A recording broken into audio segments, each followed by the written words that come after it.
What is going on, everybody? Thank you for tuning into this Quick Thoughts mock draft episode. Mock draft Monday, we're back. I want to say in advance, I'm pre-recording this episode by like a week and a half. I'm going to be out of town for a little over 2 weeks. So the Super Bowl has already happened when you're watching this. I'm still fresh off of the championship weekend. So I'll say, um, kind of predicting what's going to happen. Congratulations to Patrick Mahomes and the Kansas City Chiefs. Patrick Mahomes getting his third ring, solidifying him as one of the best quarterbacks of all time, and the Chiefs as a dynasty. I'm sad to see the 49ers lose. I was hoping that they would win, especially with several 49ers fans in my family from the Bay, myself rooting for them a little bit. But congrats to Mahomes and Kelsey and Taylor Swift in the group, unless San Francisco won, then just ignore everything I just said. But we're doing a mock draft. And if there are picks different, I apologize. 31 and 32 might be switched. Teams might have traded, by the time that this is coming out, but I'm not stopping this from publishing. We're going through with the draft like normal. And this mock draft is going to be a fun one because I've done several mock drafts with Chicago trading out of the first pick and building around Justin Fields. But there's a sweet spot that I find interesting, right? I think I've done pick 6 with the Giants trading up. I've done pick 8 with the Falcons trading up, and that still allows Chicago to draft one of the top talents in the draft. But we have a stretch of teams here, Minnesota, Denver, and Vegas, that are all going to be looking for quarterbacks in some capacity. Now, Minnesota might bring back Kirk Cousins, and I think that's likely. But Kirk Cousins is a free agent, and he might end up getting paid elsewhere. Denver had Russell Wilson starting last year, and Russell Wilson is as good as gone. Although they can't release him because they'll owe him around 80 million in dead cap. They're going to move on from Russell Wilson, at least as the starter. And then Vegas, I mean, they proved Aiden O'Connell, I think, wasn't the guy last year. Jimmy Garoppolo is clearly not the guy for the future. They clearly want to lead into the running game.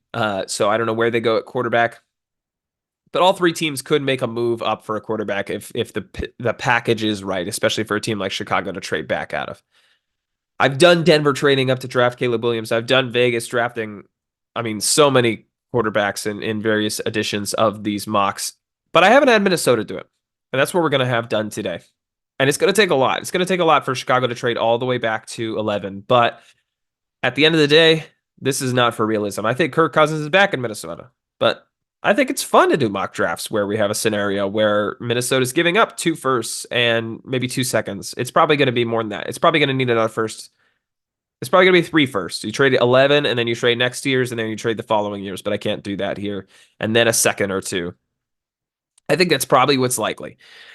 But it's going to be a lot if if Chicago is really set on building around Justin Fields and they don't care about giving Minnesota the first overall pick, even though Minnesota's in their own division. It's kind of ballsy, but maybe you just have such a low rating on Caleb Williams and such a high rating on Justin Fields and believe in the package. So maybe it really has to blow you away. Maybe it's a lot more than this.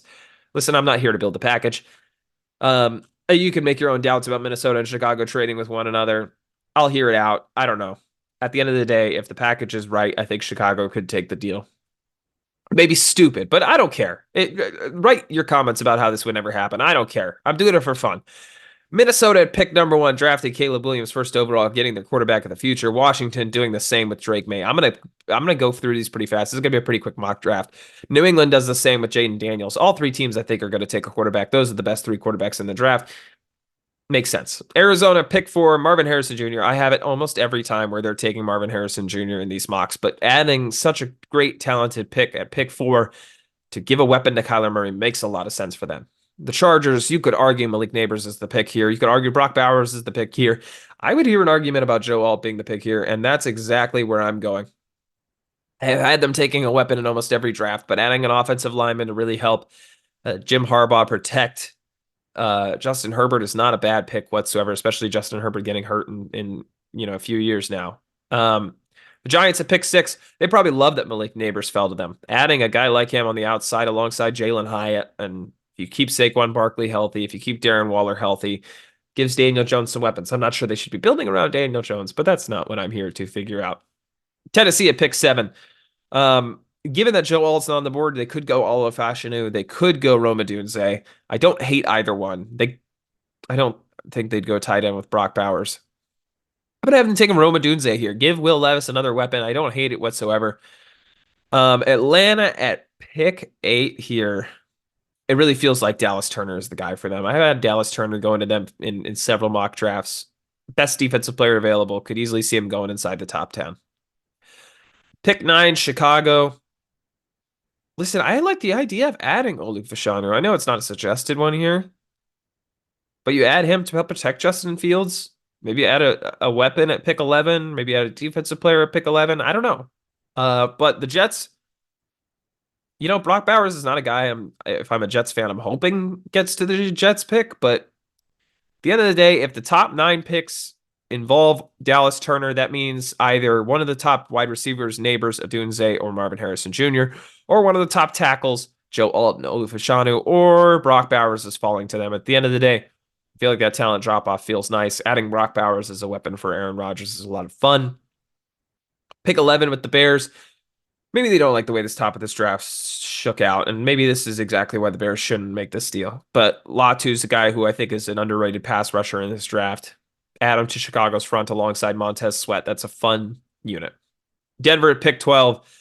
Denver could go a number of ways. Jared Verse seems like the top talent available on the board, but they also need help in the secondary alongside Patrick Surtain. I don't hate it. Give me Jared Verse. Pick 13 for the Vegas Raiders. I talked about quarterback, but the more time goes on, I feel like they might solidify the offensive line and really lean into the running game.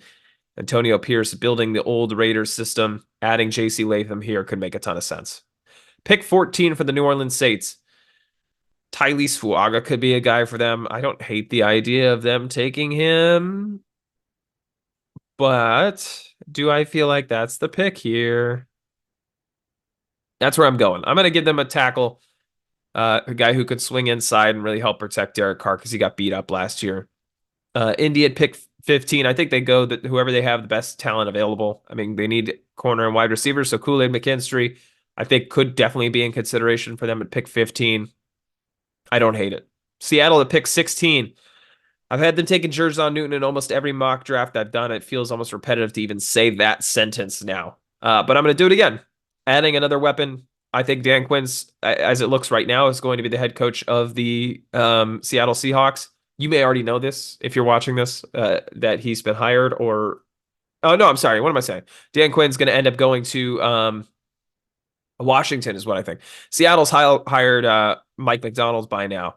I think he's a guy who could plug in Jer'Zhan Newton. That was not what I was thinking when I originally made the pick, but I was mixed up. He's a guy who I could see valuing a guy like Jer'Zhan Newton, a guy who comes from the Raiders system, having a dominant interior pass rusher, certainly something and run stopper that I certainly think could benefit Seattle. Pick 17, Nate Wiggins is certainly a pick here. I mean, any of these top 3 corners, I don't hate Jacksonville taking. Terrion Arnold, Cooper DeJean, Nate Wiggins. I'm going to take Terrion Arnold here. He seems to be higher on most lists that I see in terms of evaluating talent from experts in NFL and from NFL.com, ESPN, Bleacher Report, etc. Cincinnati Bengals, I think they go tackle. It's tough for me to imagine them going anywhere else. You need to protect Joe Burrow. Amarius Mims is still on the board. While I could see a guy like Keon Coleman or Brian Thomas Jr. being the pick, I can't pass up a tackle as talented as Mims. The Rams need help on defense, man. They desperately do. I don't care where it's coming. Could be Nate Wiggins, Cooper DeJean, could be I always pronounce his name, Demoyan Robinson. Nate Wiggins just seems to be the top talent available, according to this website and according to my heart. Pick 20 for the Pittsburgh Steelers. I think they like Cooper DeJean falling to them. I end up taking a corner or a tackle in almost every draft for the Steelers, but I feel like those are by far the biggest needs. Cooper DeJean playing alongside of Joey Porter Jr. makes a ton of sense. Miami pick 21. I think they go tackle. I really do. Fontenot is a guy who really could help shore up that offensive line and protect Tua. Give some more effort to the running game as well with Achane and Mostert if they bring everyone back. Philly at pick 22. I think they love that Quinyon Mitchell got this far. I've said it once in mock drafts. I'll say it again. Quinyon Mitchell falling to or rising up this draft board is certainly something that I could see happening, especially if he performs well in the Senior Bowl. That'll be after I record this, obviously. I think that, he could go even sooner than this. Houston at pick 23. I mean, it's suggesting wide receiver. I don't think they go there. Adding a guy like Robinson could make sense. Adding a guy like Braylon Trice. I'm going to add Braylon Trice. I like adding Braylon Trice to this DeMeco Ryans defense. That's fun. That's a lot of fun. The talent level there is a great match. I mean, him alongside Will Anderson is a fun duo on that defensive line. Dallas at pick 24. I could go wide receiver here to play off of CD Lamb. Do I do that? Yeah, I'm gonna do it. Keon Coleman, put him opposite of CD Lamb. Give another weapon for Dak in this offense. Give Mike McCarthy one more shot at repairing what is a broken offense. I don't want to say it's broken offense, but it fizzles in the playoffs every time. Although the defense is what really fizzled out this past playoff. Green Bay pick 25 needs help on the offensive line, needs help at the defensive backfield. Kamari Lassiter could be a pick for them. I don't hate the idea of drafting Graham Barton if you have a high talent evaluation on him. I don't hate them trading out of this pick, which I've had him do in previous mock drafts that you should watch. I'm going to have him take a Kamari Lassiter. You need an impact player on the defensive side of the ball in the backfield. I don't hate that whatsoever. Tampa Bay, pick 26. Mike Evans is a free agent. If he's out the door, if he's headed to my New York Jets, I can only pray. Ryan Thomas Jr., a big body, could be a great end zone target as a replacement. You pay Baker Mayfield, you draft Brian Thomas Jr., and you hope your offense doesn't lose that much. Pick 27 for the Arizona Cardinals. I had them taking Robinson in a previous mock draft alongside Marvin Harrison Jr. I don't hate them trading out of this pick, but I'm going to have them taking Jordan Morgan in this one. Give him an offensive weapon to to receive passes, and then one on the offensive line to protect Kyler Murray. Kyler Murray loves this draft. He loves this draft for the Arizona Cardinals, and Cardinals fans should too. Buffalo at pick 28. I've had them taking Troy Franklin before. I kind of want to go in a different direction just to switch it up. But I'm going to have them taking Troy Franklin. Actually, I've had them taking Adonai Mitchell more than I think I've had them taking Troy Franklin. Either way, I think a wide receiver could be a good boost to this offense. Stephon Diggs seemingly isn't what he once was, and maybe he just needs, an off season and to get back in it. And nagging injuries are playing a role, fatigue or whatever. Maybe it's Joe Brady and the way he's calling the offense now as the new offensive coordinator there, but he's coming back. So I don't know. Adding a wide receiver certainly could help the situation. We could go Robinson here to the Detroit Lions to pair alongside. I'm blanking on his name, but they're talented defensive linemen. Michigan born, played at college at Michigan, and I can't even remember his name. Oh well, he was the second overall pick. You know what I'm talking about. You pair Robinson alongside Aiden Hutchinson. There it goes. There it clicks.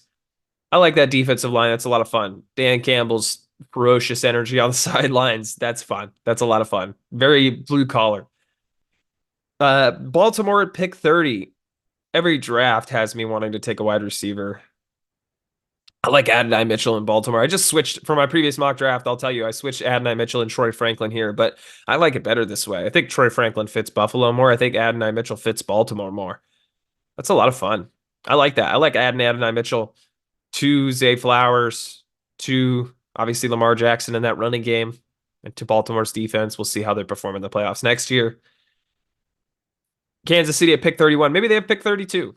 Then that would make this pick not make a lot of sense. They probably don't love the wide receiver run in front of them. They could go an impact defensive player. I think if they're not going wide receiver, they're going tackle. Tyler Guyton makes sense here for them to help solidify the right side of that offensive line and protect Patrick Mahomes. And San Francisco. I mean, almost every draft I have them taking a corner. I don't love them reaching for Kalen King. Graham Barton kind of slipped a little bit. I feel like he might end up going higher than this, but I don't hate the pick at pick 32. Help solidify the offensive line in front of Brock Purdy, which I'm going to assume was a problem in the Super Bowl if this mock draft is real.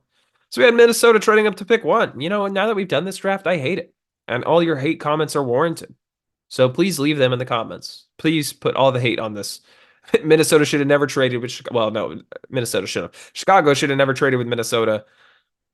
I don't like the way the whole thing shook out. I don't like that Chicago got Fashanu and Latu. Hopefully they got a 4 or 5 first round picks out of that deal. Yeah, I was really unsatisfied with the way the rest of the draft shook out. I mean, Brian Thomas Jr. to Tampa is fun. Keon Coleman to Dallas is fun. Adonai Mitchell to Baltimore is fun. I don't know. You compare this mock draft to my previous one. Big fan of the previous one. Let me know what you think in the comments below. Do you think I went wrong on the first pick? Was this worth a thought experiment to see Minnesota trade for the first overall pick? I don't know that it was, but let me know what you think in the comments below. Appreciate you watching this Quick Thoughts episode. I hope you enjoyed. Peace out.